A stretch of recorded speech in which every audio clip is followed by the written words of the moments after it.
Hello everyone, कैसे हैं आप सब। और आई होप कि आप सब ठीक होंगे। आज हम थोड़े से लेट हो गए हैं क्योंकि ये ट्रांसलेट करने में बहुत टाइम लग रहा था, है ना। गूगल जो था इसकी जो लैंग्वेज है वो उसको नहीं समझ पा रहा था, इसीलिए बहुत टाइम लग गया। देखो, आज हम करने वाले हैं 2019 में आए हुए एमपीजीके के सवाल, ठीक है। 2020 को हम एक साथ नहीं लेने वाले, उसको हम अलग लेंगे। आज बस हमने 2019 के क्वेश्चन को लिया है, ओके। तो उसमें हम देख लेंगे 3-4 क्वेश्चन हमने पिछले लेक्चर में ही मिला लिए थे, कंबाइन कर लिए थे। अब जो बचे हुए थे शेष हम उनको कवर करने वाले हैं, ठीक है। ये लेक्चर भले ही छोटा होने वाला है लेकिन इसमें बहुत कुछ आपको सीखने को मिलेगा, ओके ओके। वीडियो स्टार्ट करने से पहले मेरी आपसे 2 रिक्वेस्ट है। यदि आप पहली बार विजिट कर रहे हैं हमारे चैनल पे तो सब्सक्राइब कर लीजिए, क्योंकि ये चैनल आपके लिए बहुत इंपॉर्टेंट है, ठीक है। स्पेशली एमपीजीके की बात करें तो, ठीक है, ओके। और इसके बाद यदि आपको इसकी पीडीएफ चाहिए हो तो आपको टेलीग्राम चैनल पे मिल जाएगी। अब हम कर रहे हैं स्टार्ट। पहले जो क्वेश्चन है हमारा, जल विहारी मेला कहाँ आयोजित किया जाता है। तो ये कहाँ पर किया जाता है? छतरपुर। क्यों? क्योंकि जब भी जल गिरता है तो हम क्या लगाते हैं? जल गिरता है तो छाता लगाते हैं, तो छतरपुर जल विहारी मेला, इस प्रकार से कनेक्ट करना। अब जब हम मेले पढ़ ही रहे हैं तो हम मेलों के बारे में और भी बात करेंगे। जैसे हम यदि चंबल क्षेत्र से स्टार्ट कर रहे हैं तो नागा जी का मेला जो हम देखते हैं, नागा जी का मेला, ये कहाँ पर लगता है? मुरैना, ठीक है, मुरैना, ठीक है। अब इसको हम कैसे रिलेट करेंगे? जैसे कोई नाग देवता है, मान लो वो वेजिटेरियन है, तो वो कुछ खाएगा तो मुरा मुरा के खाएगा ना। मुराना मतलब चबाना कुछ भी चीज़, तो वो कहाँ पर होगा? मुरैना, ठीक है। पीर बुधान मेला, पीर बुधान मेला ये कहाँ पर होगा?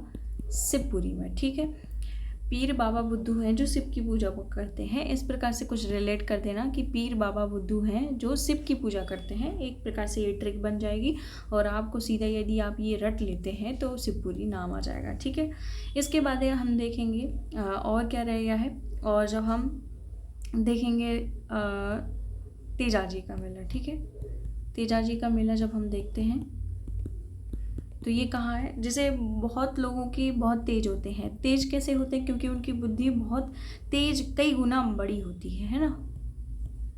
कई गुना बुद्धि होती है उनके पास, इसीलिए वो क्या रहते हैं? बहुत तेज रहते हैं। तो जो तेजाजी का मेला है वो कहाँ पर आएगा? गुना में, है ना।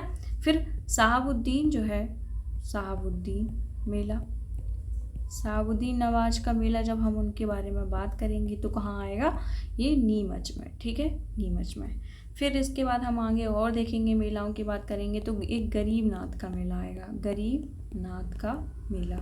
गरीब लोग जो रहते हैं वो किसी भी शादी में जाते हैं तो सज के नहीं जाते, एकदम सादे जाते हैं, ठीक है। मतलब सादे कपड़े पहने के, मतलब कि साजे होके नहीं जाते, सज के नहीं आते। तो गरीब नाथ का जो मेला है वो कहाँ पर लगेगा? शाजापुर में, ठीक है। इसको रिलेट करने की कोशिश करना। फिर गोटमार जो मेला है, गोटमार मेला वो कहाँ जाएगा? वो जाम नदी के किनारे जाएगा। और पहले छिंदवाड़ा जाता था, अब पाडुंगना जाएगा, ठीक है, पाडुंगना, ये आंसर हो जाएगा।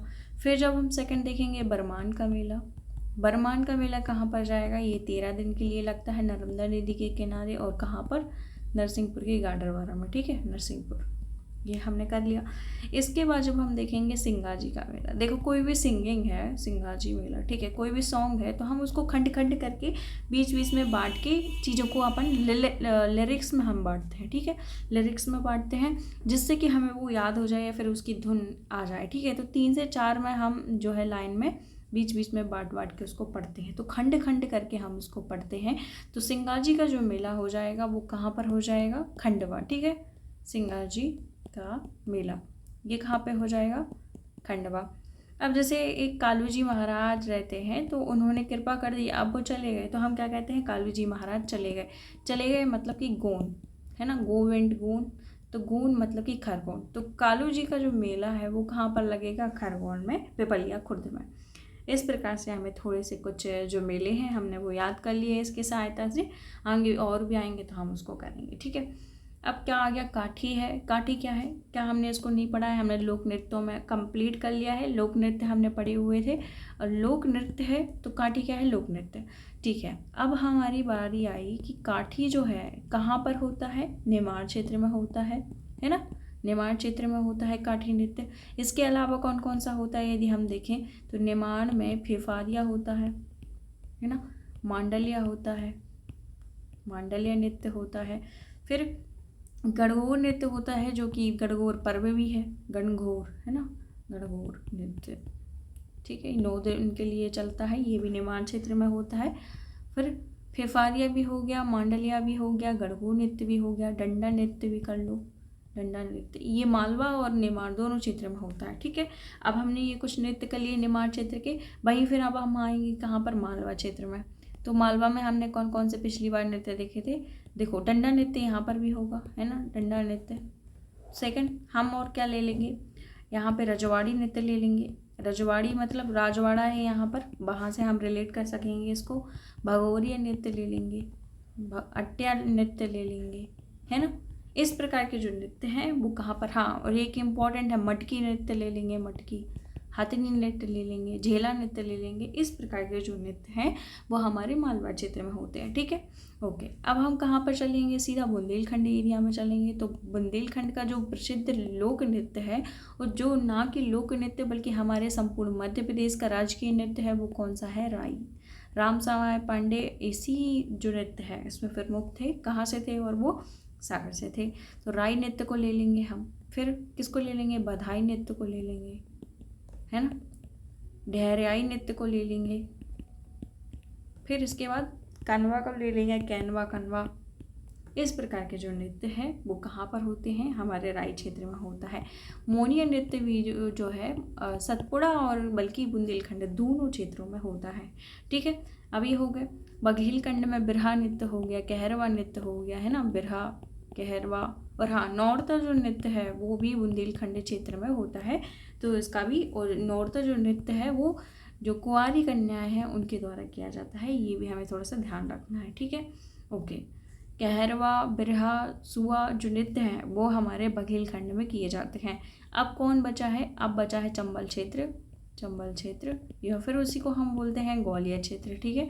उसमें कौन कौन से नृत्य होते हैं उसको जानेंगे हम। देखो हमने देखा था रागिनी, दुलदुल घोड़ी, दुलदुल घोड़ी, हमें ऐसा कुछ कहा था नहीं कि रागिनी जो है शहर से है, तो रागिनी, दुलदुल घोड़ी, और क्या है, लहंगी नृत्य हो जाएगा, लहंगी नृत्य, कहरवाई, ढहरियाई, जितने भी हैं नृत्य ये यहाँ पर भी होते हैं, क्योंकि जो चंबल क्षेत्र है मध्योच्च भारत और बुंदेलखंड बिल्कुल लगा हुआ है, सटा हुआ है, तो हमने देखा भी था। तो ये इस प्रकार के नृत्य जो है हमने दूसरे क्वेश्चन के थ्रू याद कर लिए, ठीक है। अब क्या देखना है हमें, चित्तौड़ के जो त्रिभुवन नारायण मंदिर है वो किसने बनवाया था, who built the Tribhuvan Narayan temple of Chittor, ठीक है। तो किसने बनवाया था, हमारे परमार वंश के शासक राजा भोज ने बनवाया था, ठीक है। अब इनका जो हम सन देखेंगे, सबसे पहले 1000 से 1055 जो ईस्वी है उसके मध्य इनका कार्यकाल चलता है, ठीक है। साथ में जब हम इनके बारे में देखेंगे तो इनकी रचनाएं भी काफ़ी प्रमुख हैं, उनसे पूछा जाता है, बहुत सारे क्वेश्चन बनते हैं, दरबारी कवियों से भी बनते हैं। रचनाओं में जब हम जैसे देखेंगे सरस्वती, सरस्वती कंठावरण, ठीक है, सरस्वती कंठावरण। फिर युक्ति कल्पतरु, युक्ति कल्पतरु, सम्रांग सांगड़, है ना, तत्व प्रकाश, चारु चर्चा। इस प्रकार की जो रचनाएं हैं वो किसकी हैं, राजा भोज की, है ना। और हम देखेंगे इन्होंने स्थापत्य कला में क्या किया है, तो धार में भी इन्होंने मंदिर बनवाए हैं, शायद भोजशाला बनवाई है, भोजशाला।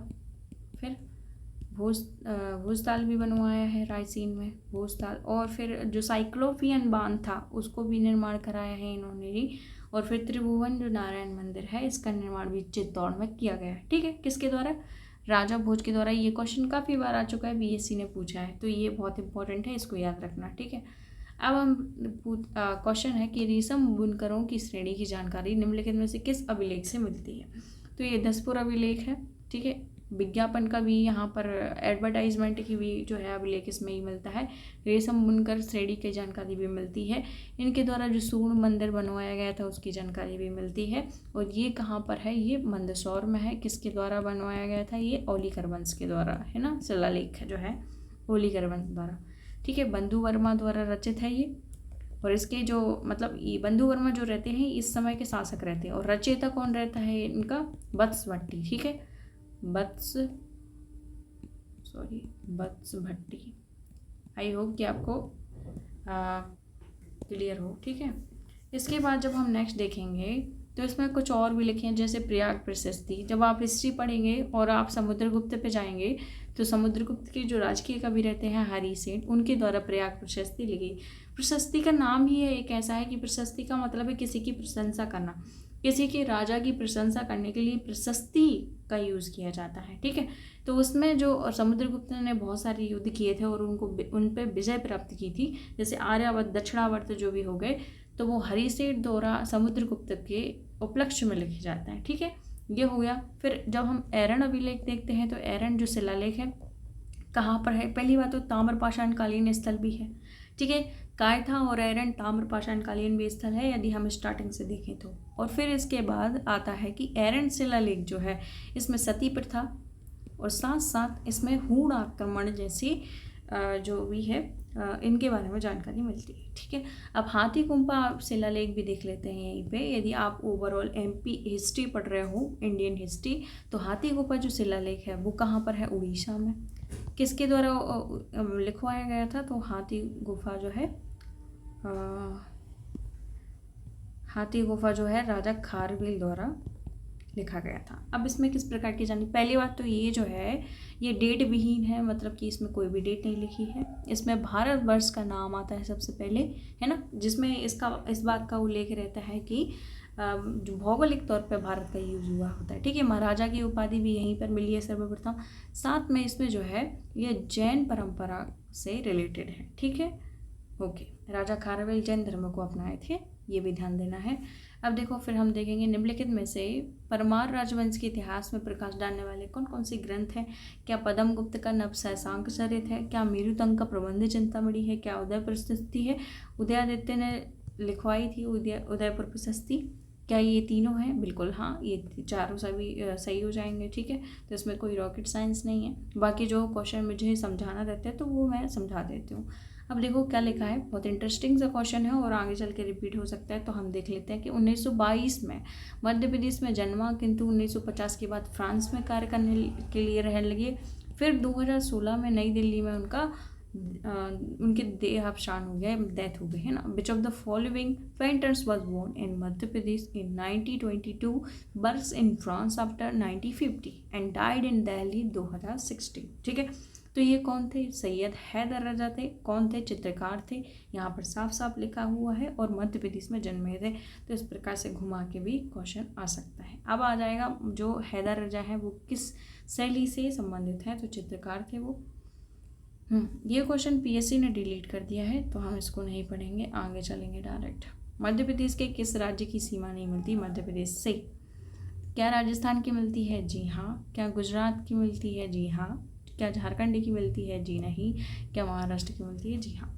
मध्य प्रदेश में 5 राज्यों की सीमा लगती है ना। हम एक मैप के थ्रू भी समझ पाएंगे। अब जो बच्चे कहीं और से हैं, मान लो वो किसी और राज्य से हैं, तो उनको जो है समझने में सहूलियत होगी। देखो मैंने ये रफली डायग्राम बनाए हैं। यहाँ पर जो क्षेत्र है ये पूरा यूपी है। सेकंड जब हम देखेंगे ये राजस्थान क्षेत्र है ना, राजस्थान यहाँ से लग जाता है। फिर जब हम यहाँ से झाबुआ से देखेंगे तो यहाँ से गुजरात लग जाता है। गुजरात के बाद अलीराजपुर से यहाँ पर बालाघाट तक महाराष्ट्र की सीमा लगती है। फिर यहाँ से ये जो बचा है ये छत्तीसगढ़ है, ठीक है। इस प्रकार से मैंने उसको आसान सी भाषा में समझा दिया है, ठीक है। तो ये जो 5 राज्य हैं वो मध्य प्रदेश की सीमा से लगते हैं। ओके, हाँ, मैंने अपना जो क्विज़ है उसमें भी बताया था, जो हमने शॉर्ट्स में किया था। अब देखो यहाँ पर निम्नलिखित में से कौन सा जलप्रपात नर्मदा नदी पर स्थित है। ओके, हम देख लेते हैं। कपिलधारा, दुग्धधारा, ये जो 2 वाटरफॉल है जो ये कहाँ पर है, अमरकंटक अनूपपुर में, है ना। अनूपपुर में अवस्थित है। जिले के बारे में भी पूछा जा सकता है, इसीलिए ये भी याद करो, है ना। तो ये जो वाटरफॉल है वो कहाँ पर है, अनूपपुर में। सेकंड जो बेड़ाघाट की बात करेंगे तो ये कहाँ पर है, जबलपुर में, है ना।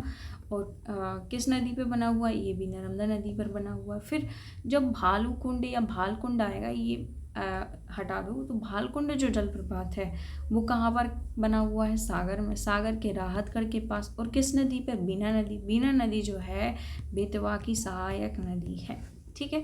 अब जब हम यहाँ पर आ गए हैं तो हम कुछ और जलप्रपातों की बात कर लेंगे। जैसे हमने पढ़ा केवट जलप्रपात, ठीक है। केवट जलप्रपात, तो ये महाना नदी पर है, ठीक है।